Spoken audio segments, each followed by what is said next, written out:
Indian literature S5 DSE പേപ്പറിൽ R.K. നാരായണൻ്റെ 15 years എന്നുള്ള essay ആണ് നമ്മൾ നോക്കാൻ പോകുന്നത്. So R.K. നാരായൺ ഒരു സെലിബ്രേറ്റഡ് ഇന്ത്യൻ റൈറ്റർ ആയിരുന്നു ഇന്ത്യൻ ഇംഗ്ലീഷ് ലിറ്ററേച്ചറിൽ. അപ്പോൾ മുൾക്രാജ് ആനന്ദ്, രാജാ റാവോ, R.K. നാരായൺ ഇവരെ മൂന്നുപേരെയാണ് നമ്മൾ ഇന്ത്യൻ ഇംഗ്ലീഷ് ലിറ്ററേച്ചറിലെ ട്രയോ റൈറ്റേഴ്സ് എന്ന് പറയുന്നത്, TRIO. സോ അദ്ദേഹം ജനിച്ചത് മദ്രാസിലാണ്. രാസിപുരം കൃഷ്ണസ്വാമി അയ്യർ നാരായണസ്വാമി എന്നാണ് അദ്ദേഹത്തിൻ്റെ റിയൽ നെയിം എന്ന് പറയുന്നത്. ആൻഡ് ഗ്രാൻഡ് മദറിൻ്റെ കൂടെ ആയിരുന്നു മച്ച് ഓഫ് ഹിസ് ചൈൽഡ്ഹുഡ് എന്ന് പറയുന്നത് അദ്ദേഹം സ്പെൻഡ് ചെയ്തത്. ഒരുപാട് ഷോർട്ട് സ്റ്റോറീസും നോവൽസും എസ്സേസും ഒക്കെ എഴുതിയിട്ടുണ്ട്. ആൻഡ് വളരെ സിമ്പിൾ ആൻഡ് എലഗൻറ്റ് അല്ലെങ്കിൽ ഹ്യൂമറസ് ലാംഗ്വേജിലാണ് ഇദ്ദേഹം എഴുതുന്നത്. ഓർഡിനറി മിഡിൽ ക്ലാസ് ഇന്ത്യൻ ലൈഫിനെ കുറിച്ച് റിയലിസ്റ്റിക്കലിയാണ് അദ്ദേഹം പോർട്രേ ചെയ്യുന്നത്. ഇപ്പം നമ്മുടെ ഹ്യൂമൻ ബീങ്സിൻ്റെ ഒരു പൊതുവായിട്ടുള്ളൊരു നേച്ചർ ഉണ്ടല്ലോ, അതിനെക്കുറിച്ചുള്ളൊരു സൈക്കോളജിക്കൽ ഇൻസൈറ്റ് അദ്ദേഹത്തിൻ്റെ സ്റ്റോറീസിൽ നിന്ന് നമുക്ക് കിട്ടാറുണ്ട്. അദ്ദേഹത്തിൻ്റെ ഫിക്ഷണൽ സൗത്ത് ഇന്ത്യൻ ടൗൺ ആണ് മാൽഗുഡി എന്ന് പറയുന്നത്.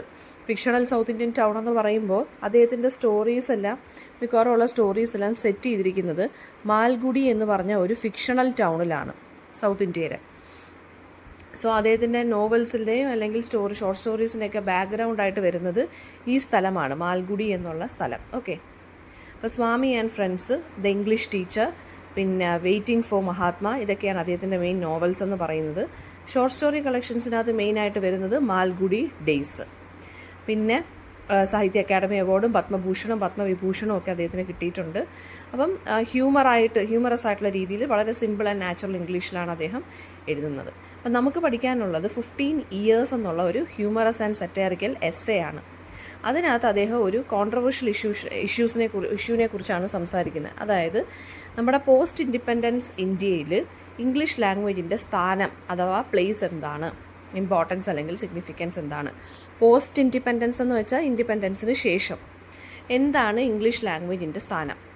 അപ്പോൾ ഈ എസ്സേ എഴുതിയിരിക്കുന്നതെന്ന് വെച്ച് കഴിഞ്ഞാൽ, അതായത് English after independence official language ആയിട്ട് കണ്ടിന്യൂ ചെയ്യണോ വേണ്ടയോ, ആ ഒരു ഡിബേറ്റാണ് അദ്ദേഹം ഇതിനകത്ത് എഴുതിയിരിക്കുന്നത്. സോ കോൺസ്റ്റിറ്റ്യൂഷൻ അനുസരിച്ച് ഇംഗ്ലീഷ് ആയിരുന്നു 15 ഇയേഴ്സ് ആഫ്റ്റർ 19, അതായത് ഒരു 15 വർഷത്തേക്ക് ഒരു ഒഫീഷ്യൽ ലാംഗ്വേജ് എന്നുള്ള സ്റ്റേറ്റസിലോട്ട് ഇംഗ്ലീഷ് ആയിരുന്നു നമ്മൾ യൂസ് ചെയ്തുകൊണ്ടിരുന്നത്. പക്ഷേ 1950 ശേഷം ഹിന്ദിയായി മാറി നമ്മുടെ സോൾ ഒഫീഷ്യൽ ലാംഗ്വേജ്. അപ്പോൾ ഈ ഒരു political decision across the country ഒരുപാട് ഡിബേറ്റ്സിന് വഴിയൊരുക്കി. എസ്പെഷ്യലി തമിഴ്നാട് പോലുള്ള സ്റ്റേറ്റ്സിലൊക്കെ അവർ ഹിന്ദി അക്സെപ്റ്റ് ചെയ്യാനായിട്ട് അവർക്ക് ബുദ്ധിമുട്ടായിരുന്നു. അപ്പം ഒരു സീരിയസ് പൊളിറ്റിക്കൽ ആർഗ്യുമെൻ്റ് ആണെന്ന് നമ്മൾ വിചാരിക്കും ഈ എസ്സേ വായിക്കുമ്പോൾ. പക്ഷേ അതിനെ ഒരു കോർട്ട് റൂം ഡ്രാമ പോലെ അദ്ദേഹം എന്ത് ചെയ്യാണ്, ട്രാൻസ്ഫോം ചെയ്തിരിക്കുകയാണ്. അതായത് ഇംഗ്ലീഷ് ലാംഗ്വേജ് ഒരു മനുഷ്യനായിട്ട് അദ്ദേഹം കമ്പയർ ചെയ്യുവാണ്. അപ്പോൾ ഒരു ജഡ്ജിൻ്റെ മുമ്പിൽ ഇംഗ്ലീഷ് ലാംഗ്വേജ് നിൽക്കുവാണ് ആസ് എ പേഴ്സൺ. അപ്പോൾ ഇന്ത്യയിൽ നിന്ന് ഇംഗ്ലീഷ് ലാംഗ്വേജിനെ എക്സ്പെൽ ചെയ്യാൻ വേണ്ടി നിൽക്കുവാണ്. സോ ആ ഒരു ഇമാജിനേഷനിലൂടെയാണ് ഈ ഒരു എസ്സേ കൊണ്ടുപോകുന്നത്, വളരെ വിറ്റി ആൻഡ് ഹ്യൂമറസ് ആയിട്ടുള്ള രീതിയിൽ. അപ്പോൾ ഇവിടെ പേഴ്സോണിഫിക്കേഷനാണ് യൂസ് ചെയ്തിരിക്കുന്നത്. ഒരു ലാംഗ്വേജിന്, ഒരു ഭാഷയെ ഹ്യൂമൻ ഫീലിങ്സ് കൊടുത്ത് പ്രസൻറ്റ് ചെയ്തിരിക്കുകയാണ്. അതായത് ലാംഗ്വേജിനെ ശരിക്കും പറഞ്ഞാൽ ബ്ലെയിം ചെയ്യേണ്ട കാര്യമുണ്ടോ? കൊളോണിയലിസം പോയെന്ന് കരുതി ഒരു ഭാഷയെ നമ്മൾ എന്തിനാണ് ബ്ലെയിം ചെയ്യേണ്ടത്? അപ്പോൾ ഇംഗ്ലീഷ് എന്ന് പറയുന്നത് ശരിക്കും പറഞ്ഞാൽ ഇന്ത്യൻ എഡ്യൂക്കേഷൻ്റെയും അഡ്മിനിസ്ട്രേഷൻ്റെയും ലിറ്ററേച്ചറിൻ്റെയൊക്കെ സയൻസിൻ്റെയും ലോയുടെയൊക്കെ ഒരു ഭാഗമായി, ഇൻസെപ്പറബിൾ ആയിട്ടുള്ളൊരു ഭാഗമായി മാറിക്കഴിഞ്ഞു. അപ്പോൾ ഇനി എന്തിനാണ് ഇംഗ്ലീഷിനെ തള്ളിക്കളയുന്നത്? കൊളോണിയലിസം അല്ലെങ്കിൽ ആ ഒരു ഇൻഡിപെൻഡൻസ് കിട്ടി എന്ന് പറഞ്ഞതിൻ്റെ പേരിൽ ഇംഗ്ലീഷ് ലാംഗ്വേജിനെ എന്തിനു നമ്മൾ കളയണം? ഓക്കെ, അപ്പോൾ ഇന്ത്യ 1947 ഇൻഡിപെൻഡൻസ് കിട്ടിയപ്പോൾ ഒരു നാഷണൽ ലാംഗ്വേജിൻ്റെ പേരിൽ ഡിബേറ്റ് നടന്നു. അപ്പോൾ കോൺസ്റ്റിറ്റ്യൂഷൻ ഡിക്ലെയർ ചെയ്ത് ഹിന്ദി എന്ന് പറയുന്ന ഒഫീഷ്യൽ ലാംഗ്വേജ് ആയിട്ട് മാറും. ഇംഗ്ലീഷ് ഒരു 10-15 വർഷത്തേക്ക് കണ്ടിന്യൂ ചെയ്യാം. ആഫ്റ്റർ ദാറ്റ് ഇംഗ്ലീഷ് ഒഫീഷ്യൽ യൂസേജിൽ നിന്ന് ഡിസപ്പിയർ ആവണം എന്നായിരുന്നു കോൺസ്റ്റിറ്റ്യൂഷൻ ഡിക്ലെയർ ചെയ്തത്. അപ്പോൾ many people demanded the removal of English because British colonial റൂളിൻ്റെ ഒരു ബൈ പ്രോഡക്റ്റാണ് ഇംഗ്ലീഷ് എഡ്യൂക്കേഷൻ അല്ലെങ്കിൽ ഇംഗ്ലീഷ് ലാംഗ്വേജ് എന്ന് പറയുന്നത്. അത് എഡ്യൂക്കേറ്റഡ് ആൻഡ് അൺഎഡ്യൂക്കേറ്റഡ് പീപ്പിളിനെ ഡിവൈഡ് ചെയ്യുന്നു എന്ന് പറഞ്ഞു. ഫോറിൻ ഡോമിനേഷനെയാണ് ഇപ്പോഴും, അതായത് ബ്രിട്ടീഷുകാരുടെ ആ ഒരു പ്രസൻസ് ആണ് ഇംഗ്ലീഷ് ലാംഗ്വേജ് കാണിക്കുന്നത് എന്ന് പറഞ്ഞുകൊണ്ട് കുറേ പേര് ഇംഗ്ലീഷ് ലാംഗ്വേജിനെ റിമൂവ് ചെയ്യണമെന്ന് ഡിമാൻഡ് ചെയ്തു. പക്ഷേ ഇംഗ്ലീഷ് ഹയർ എഡ്യൂക്കേഷൻ്റെയും സയൻസ് ആൻഡ് ടെക്നോളജിയുടെയും അഡ്മിനിസ്ട്രേഷൻ്റെ കാര്യത്തിലാണെങ്കിലും ജുഡീഷ്യറിയുടെ കാര്യത്തിലാണെങ്കിലും ഇന്ത്യ എന്നുള്ള രാജ്യത്ത് അത് ഇൻറ്റേർണലൈസ്ഡായി മാറിക്കഴിഞ്ഞിരുന്നു. അപ്പോൾ ഈ ഒരു അൺസർട്ടനിറ്റി അല്ലെങ്കിൽ ഈ ഒരു പീരീഡിലാണ് R.K. നാരായൺ ഈ ഒരു എസ്സേ എഴുതുന്നത്. ഇംഗ്ലീഷ് വേണോ ഇന്ത്യയിൽ. അപ്പോൾ ഓപ്പണിങ്ങിൽ തുടങ്ങുന്നതെന്ന് വെച്ച് കഴിഞ്ഞാൽ, അതായത് എസ്സേയുടെ ബിഗിനിങ്ങിൽ ആർ കെ നാരായൺ പറയുന്നതെന്ന് വെച്ച് കഴിഞ്ഞാൽ, ലാംഗ്വേജ് എന്ന് പറയുന്നത് ഇപ്പോൾ ഇന്ത്യയിൽ ഒരു എംബാരസിങ് ടോപ്പിക്കായിട്ട് മാറിക്കൊണ്ടിരിക്കുകയാണ്. കാരണം സ്പീക്കിംഗ് ഇംഗ്ലീഷ് പണ്ട് ഒരു എഡ്യൂക്കേഷൻ്റെ ഭാഗമായിട്ടും സോഷ്യൽ പ്രസ്റ്റീജിൻ്റെ ഭാഗമായിട്ടും എംപ്ലോയ്മെൻറ്റിനുള്ളൊരു ക്വാളിഫിക്കേഷനായിട്ടായിരുന്നു പണ്ട് കൺസിഡർ ചെയ്തുകൊണ്ടിരുന്നത്. ഫാമിലീസൊക്കെ ഫ്ലുവൻറ്റ് ഇംഗ്ലീഷ് സംസാരിക്കുന്ന ആളുകളെ ഭയങ്കരമായിട്ട് അഡ്മയർ ചെയ്തിരുന്നു. യങ് വിമൻ ആണെന്നുണ്ടെങ്കിൽ ചാൾസ് ഡിക്കൻസിനെയോ വാൾട്ടർ സ്കോട്ട് പോലെയുള്ള ഇംഗ്ലീഷ് റൈറ്റേഴ്സിനെയൊക്കെ വായിക്കുന്നതും എഡ്യൂക്കേറ്റഡ് ആവുന്നതും ഒക്കെ ഭയങ്കര സോഫിസ്റ്റിക്കേറ്റഡ് ആയിട്ടുള്ള രീതിയിലായിരുന്നു കണ്ടുകൊണ്ടിരുന്നത്. അതുപോലെ തന്നെ നല്ല ഇംഗ്ലീഷ് ഉണ്ടെങ്കിൽ നമുക്ക് നല്ല ജോലി കിട്ടും. Many people believe that English learning എന്ന് പറയുന്നത് വേൾഡിനെ തന്നെ കോൺകർ ചെയ്യാൻ അവരെ ഹെൽപ്പ് ചെയ്യുമെന്നായിരുന്നു പല ആളുകളുടെയും വിചാരം. പക്ഷേ ഇൻഡിപെൻഡൻസിന് ശേഷം കാര്യങ്ങളെല്ലാം ഡ്രമാറ്റിക്കലി ചേഞ്ച്ഡായി. ഇപ്പോൾ പീപ്പിൾ പബ്ലിക്കലി ഡിക്ലെയർ ചെയ്യുന്ന ഇംഗ്ലീഷ് എന്ന് പറയുന്നത് എന്താണ്? അവർക്ക് വെറുപ്പാണ്. They hate English because colonial റൂളിനെ റെപ്രസെൻറ്റ് ചെയ്യുന്നൊരു കാര്യമാണ് ഇംഗ്ലീഷ് ലാംഗ്വേജ്. അപ്പോൾ ആർ കെ നാരായണൻ ശരിക്കും പറഞ്ഞു കഴിഞ്ഞാൽ സൊസൈറ്റിയുടെ ഒപ്പീനിയൻസ് മാറുന്നു. അതായത് ഓരോ സമയത്തും ഓരോ ഒപ്പീനിയനാണ് സൊസൈറ്റിക്ക്. ആ ഒരു ചേഞ്ചിനെയാണ്, പെട്ടെന്നുള്ള ആ ഒരു ചേഞ്ചിനെയാണ് ഇവിടെ കളിയാക്കിക്കൊണ്ടിരിക്കുന്നത്. അപ്പം നാരായൺ ഇപ്പോൾ യൂസ് ചെയ്യുന്ന ആർ കെ നാരായൺ യൂസ് ചെയ്യുന്ന ഒരു കാര്യം എന്ന് വെച്ച് കഴിഞ്ഞാൽ, നമ്മൾ നേരത്തെ പറഞ്ഞു ഇംഗ്ലീഷ് ലാംഗ്വേജിനെ കോടതിയിൽ ഒരു മനുഷ്യനായിട്ട് കൊണ്ട്, ഒരു മനുഷ്യനെ പോലെ ഇംഗ്ലീഷ് ലാംഗ്വേജ് ഒരു മനുഷ്യനായി കഴിഞ്ഞാൽ എങ്ങനെയാണോ അയാൾ കോടതിയിൽ പ്രസൻറ്റ് ചെയ്യുന്നത്, അതുപോലെ ഇപ്പോൾ പ്രസൻറ്റ് ചെയ്യാൻ പോവാണ് ആർ കെ നാരായൺ ഈ ഒരു എസ്സേയിനകത്ത് ഹ്യൂമറസ് ആയിട്ടുള്ള രീതിയിൽ. അപ്പോൾ ഇംഗ്ലീഷ് ലാംഗ്വേജിനെ ഒരു ലിവിങ് പേഴ്സണായിട്ട് ഒരു ജഡ്ജിൻ്റെ മുമ്പിൽ അപ്പിയർ ചെയ്താൽ എങ്ങനെ ഇരിക്കും? അതായത് അയാളെ പുറത്താക്കണോ വേണ്ടയോ, ലാംഗ്വേജിനെ പുറത്താക്കണോ വേണ്ടയോ എന്നുള്ളൊരു ഡിബേറ്റ് നടക്കുവാണ് കോടതിയിൽ എന്ന് വിചാരിച്ചോ. ഡിബേറ്റ് അല്ല, ഒരു ലോ സ്യൂട്ട് വരുവാണ്. അപ്പോൾ ആ ഇംഗ്ലീഷ് ലാംഗ്വേജിനെ ഒരു പേഴ്സണായിട്ട് ആസ് എൻ ഇൻഡിവിജ്വലായിട്ട് കോടതിയിൽ പ്രസൻറ്റ് ചെയ്താൽ എങ്ങനെ ഇരിക്കും before the judge?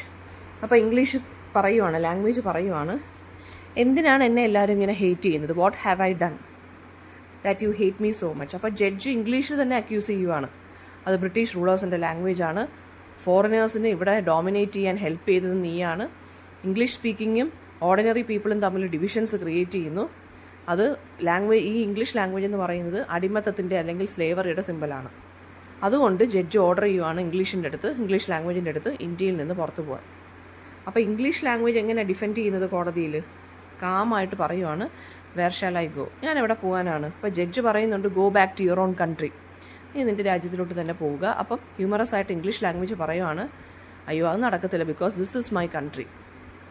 And he argues that എന്താണ്, ഇന്ത്യയിൽ 200 വർഷത്തോളം ഞാൻ ജീവിച്ചു. അപ്പോൾ ഇന്ത്യൻ സൊസൈറ്റിയിൽ ഞാൻ ഡീപ്ലി റൂട്ടഡായി മാറി. അപ്പോൾ എന്നെ കംപ്ലീറ്റ് ആയിട്ട് റിമൂവ് ചെയ്യുന്നത് ഇമ്പോസിബിൾ ആണ്. സ്കൂൾസ് റിജക്റ്റ് ചെയ്താലും ആളുകൾ എന്നെ യൂസ് ചെയ്തുകൊണ്ടിരിക്കും. അപ്പം ഇംഗ്ലീഷ് ലാംഗ്വേജ് പറയുവാണ്, എൻ്റെ ബ്യൂട്ടി മനസ്സിലാക്കണം എന്നുണ്ടെങ്കിൽ ഷേക്സ്പിയറിൻ്റെ സോണറ്റ് നമ്പർ 33 ഒന്ന് കേൾക്കണം. ഷേക്സ്പിയർ എന്നുള്ള റൈറ്ററെ നിങ്ങൾ കേട്ടിട്ടുണ്ട്. സോണറ്റ് എന്ന് പറഞ്ഞാൽ 14 വരി കവിതയാണ്. അപ്പോൾ അദ്ദേഹം ഒരു 154 സോണറ്റുകൾ ഷേക്സ്പിയർ എഴുതിയിട്ടുണ്ട്. അപ്പോൾ അതിലെ 33ാമത്തെ സോണറ്റിനകത്ത് ഇംഗ്ലീഷ് ലാംഗ്വേജിൻ്റെ ബ്യൂട്ടിയെക്കുറിച്ച് ആര് പറഞ്ഞിട്ടുണ്ട്? ഷേക്സ്പിയർ പറഞ്ഞിട്ടുണ്ട്. അപ്പോൾ അതിലൊരു കൊട്ടേഷനൊക്കെ പറയുന്നുണ്ട് ഇംഗ്ലീഷ് ലിറ്ററേച്ചറിൻ്റെ എലഗൻസിനെ കുറിച്ച്, റിച്ച്നെസ്സിനെ കുറിച്ചൊക്കെ.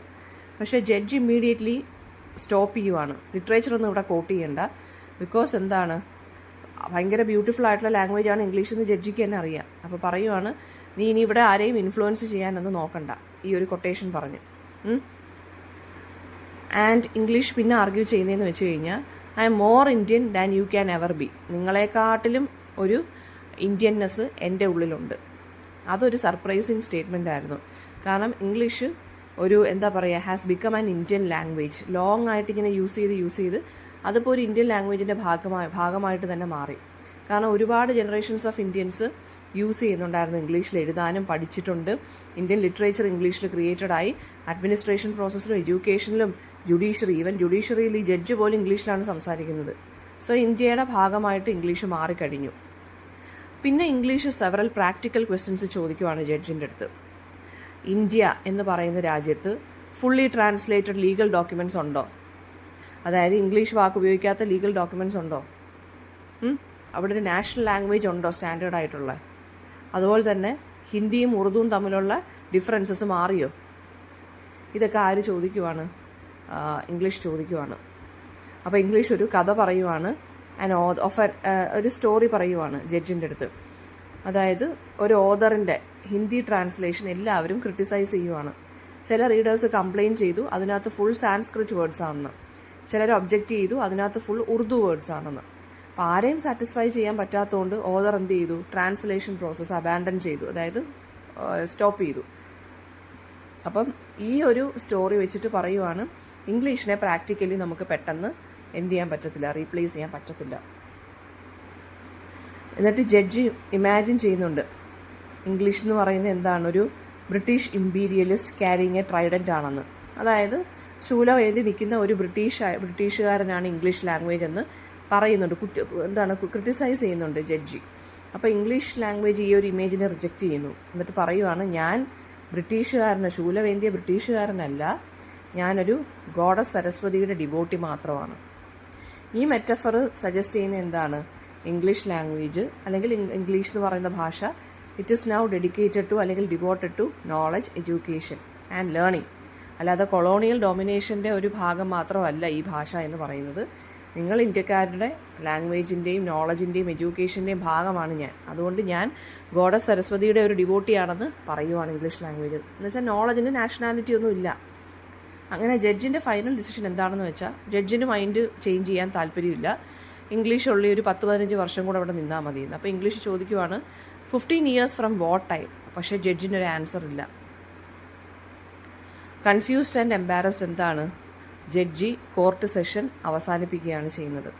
അപ്പം നാരായണൻ എൻഡ് ചെയ്യുവാണ് ഈ എസ്സേ ഭയങ്കര ഹ്യൂമറസ് ആയിട്ട്. അതായത് പൊളിറ്റിക്കൽ സ്ലോഗൻസോ ഇങ്ങനെയുള്ള കാര്യങ്ങളോ വെച്ചിട്ടോ ഒന്നും നമുക്ക് എന്ത് ചെയ്യാൻ പറ്റത്തില്ല. ഈ ലാംഗ്വേജിൻ്റെ ഇഷ്യൂസ്, കോംപ്ലക്സ് ആയിട്ടുള്ള ഇഷ്യൂസ് നമുക്ക് ഒരിക്കലും മാറ്റാൻ പറ്റത്തില്ല. അങ്ങനെ അത് പ്രാക്ടിക്കൽ അല്ല. അപ്പോൾ ഇവിടെ സംസാരിക്കുന്നത് എന്താണെന്ന് വെച്ചാൽ ഇൻഡിപെൻഡൻസിന് ശേഷം ഒരു ഭാഷ എങ്ങനെ ഒരു പൊളിറ്റിക്കൽ ഇഷ്യൂ ആയിട്ട് മാറുന്നു. അപ്പം നാരായൺ പറയുന്നതെന്ന് വെച്ചാൽ ലാംഗ്വേജ് എന്ന് പറയുന്ന ഭാഷ എന്ന് പറയുന്നത് ഇന്നസെൻ്റ് ആണ്. ആളുകളാണ് അതിനെ പൊളിറ്റിക്കൽ പർപ്പസിന് വേണ്ടി മിസ്യൂസ് ചെയ്യുന്നത്.